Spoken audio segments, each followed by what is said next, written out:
Hey everybody, Jed Johnson here from dieselcrew.com. They call me Napalm. I've got a little Q&A for you.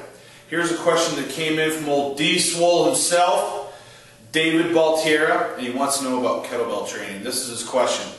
Hey Jed, my question about kettlebell training is, which swing do you prefer, the American or Russian? Also, grip-wise, does kettlebell training help out with grip strength, and in which way? Alright. So he's asking about the two different types of kettlebell swing. So I'll do a quick demonstration of the differences. With the Russian kettlebell swing, the main difference is there's an explosion of the hips, and then wherever the bell goes, that's where it goes. The arms, the shoulders are not used for much more than rigging in order to hold on to the kettlebell.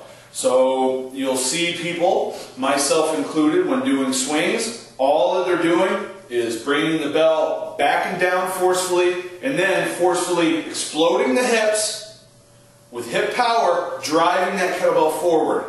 And a lighter kettlebell might come up a little bit higher than a heavier kettlebell. I have a video on here where I swing a 200-pound kettlebell, and I use the Russian swing technique for that. So all I'm doing is propelling it forward. I'm not lifting it with the shoulders. I'm letting the hips do the work. The American kettlebell swing is different. With the American kettlebell swing, you generate the power with your hips, but then you actually come up much higher with the kettlebell. And I believe that they actually take it up over their head. Alright? So, I use the Russian kettlebell swing. Why? Because that is what I was taught.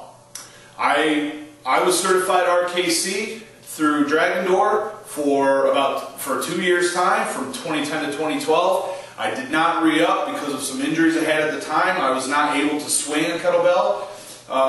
But during that time, I learned the kettlebell swing from Pavel, and Tom Phillips was my team leader during my RKC training.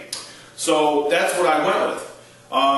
I know that there's a kettlebell swing American style where they come up higher. It's used in CrossFit competitions and things like that. I don't know what the story is there, where it came from, how it was developed or anything.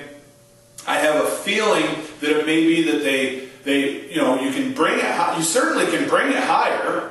It's certainly physically, possible to do it. And I think maybe they were looking at trying to get the bell up overhead for that complete range of motion. I don't know though. The one that you do is up to you. I know that there are some times I have beat up shoulders, okay, from baseball. So sometimes when I'm trying to do a swing, and if I try to bring it up higher like this, even just demonstrating the differences with an actual kettlebell, it hurts my shoulders. So I'm not going to compete in a CrossFit competition. There's really no reason for me to do that. It hurts my shoulders that are already banged up, so I don't do that. If it doesn't bother you, then go ahead and do it. It's like upright rows. I don't do upright rows either because it hurts my wrists and shoulders. But if you want to do them, go ahead. It's your workout. The other question was, so as far as my preference, I'm going to say Russian. And then, does kettlebell training help out with grip strength, and in which way? Explosive, crushing, or support? Yeah, I think kettlebell training will help your grip. I think if you have weak hands and then you start using kettlebells, I think your hands will get stronger. Bam! That's going to be improved grip strength. There's no doubt about it. Now, will that improved grip strength translate to a huge deadlift? I can't really say that.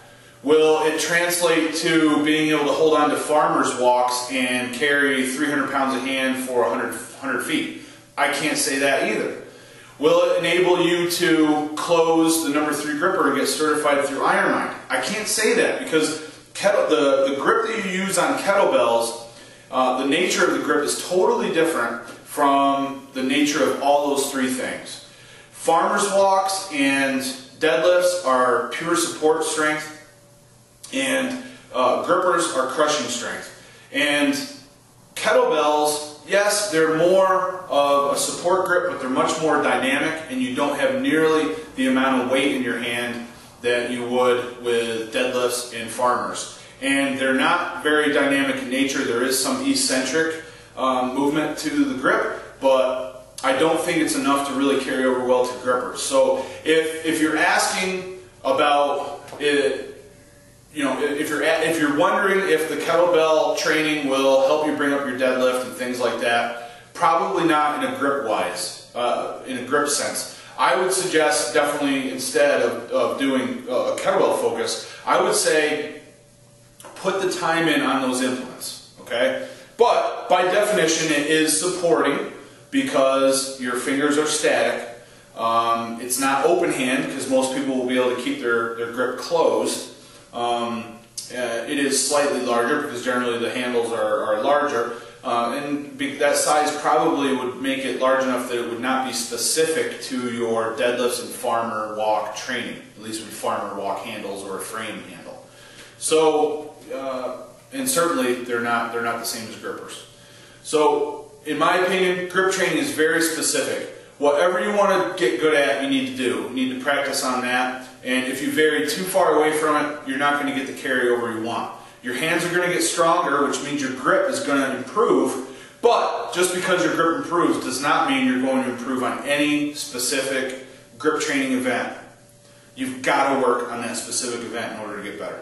All right, I hope this has been a good response and that you are able to apply what I'm sharing with you today. And David, thanks a lot for sending in that email. Wish you all the best in your training. Everybody make sure to subscribe and take care. See ya.